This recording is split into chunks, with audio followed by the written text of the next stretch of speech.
నేను పోర్టల్లో చూసి తెలుసుకోమంటావా? ఓకే. ఇంతకీ లీవ్ ఎందుకు తీసుకున్నట్టు? Is there any problem? Everything okay? Yes, ఒంట్లో బాలేదు, బాగా తలనొప్పిగా ఉంది.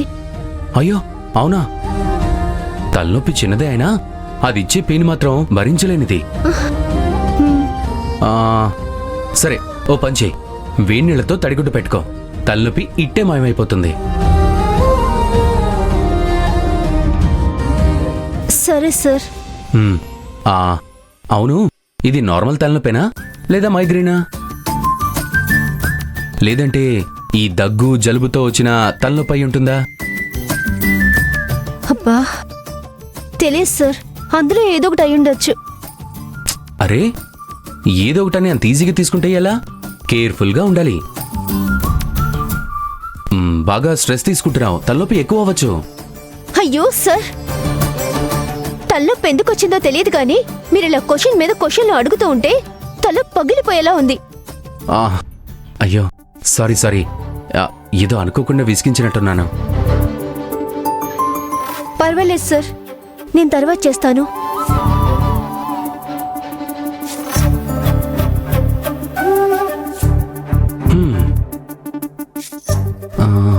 మాట్లాడుతుంటే అర్థమైంది, తలనొప్పి ఎక్కువైనట్టుంది. ఎలా భరిస్తుందో ఏంటో. తలనొప్పి ఎక్కువైతే కాపడం పెట్టుకోవాలని అమ్మ చెప్పేది. అఖిలకి కూడా అదే చెప్పాలి. తలనొప్పి ఎక్కువైతే కాపడం పెట్టుకోవాలి.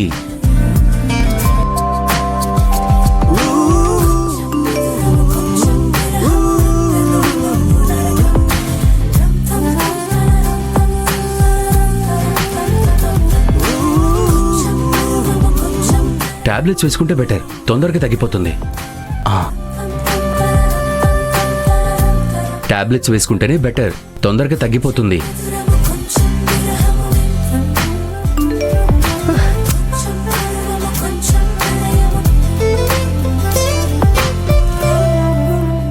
ఆకలి ఎక్కువగా ఉంటే కూడా తలనొప్పి వస్తుంది.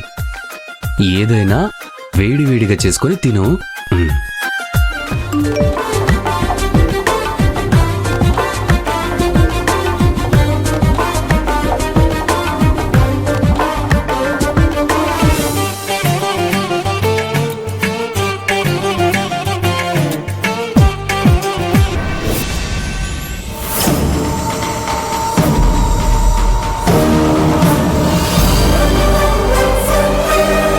ఎవరి గురించమ్మా ఇలా మాట్లాడుతున్నావు?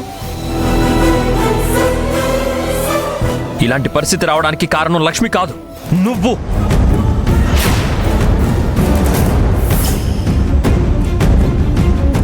డబ్బు మీద నీకున్న వ్యామోహం, కోడలోని కూడా జాలి లేని నీ దురహంకారంతో ఇలాంటి పరిస్థితి తెచ్చుకున్నావు.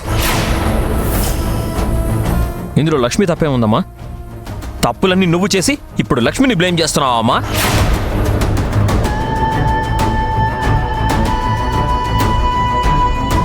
లక్ష్మి మళ్ళీ అందరూ కలిసిపోయి హ్యాపీగా ఉండాలని ఎంత కష్టపడుతుందో నాకు తెలుసమ్మా. అంత మంచి మనసున్న లక్ష్మిని ఇలా నిందలు వేయడానికి అసలు నీకు మనసు ఎలా వచ్చిందమ్మా?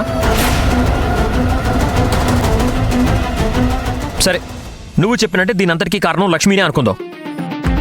ఆ ఇంట్లో లేకపోయినా మీకు ఏ సమస్యలు రాకూడదనేసి లక్ష్మి ఆఫీస్కి వెళ్ళి సాయంత్రం ట్యూషన్ చెప్పి డబ్బులు అరేంజ్ చేసి నీకు పంపిస్తుంది.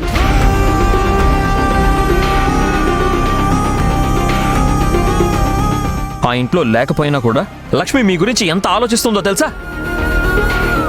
అయినా ఏంటమ్మా అందరి ముందు తన్ని చులకన చేస్తున్నావు? నిజం తెలుసుకోకుండా మాట్లాడడం కరెక్ట్ కాదు, చాలా పెద్ద తప్పు. చెవండి, చాలండి, అందరు చూస్తున్నారు. లేదు లక్ష్మి, నేనేం చెప్పాలనుకుంటున్నానో నన్ను చెప్పలేవు. అమ్మ పని చేయడానికి కారణం నువ్వెందుకు అవుతావు? అసలు ఈ వయసులో అమ్మని పని ఎవరు చేయమన్నారు? మీ పంతం నెగ్గాలని నువ్వు పనికొచ్చావు తప్ప దీంట్లో లక్ష్మి తప్పేం లేదమ్మా. చూడండి, అందరూ చూడండి, నా కొడుకుని ఎలా మార్చేసిందో చూడండి.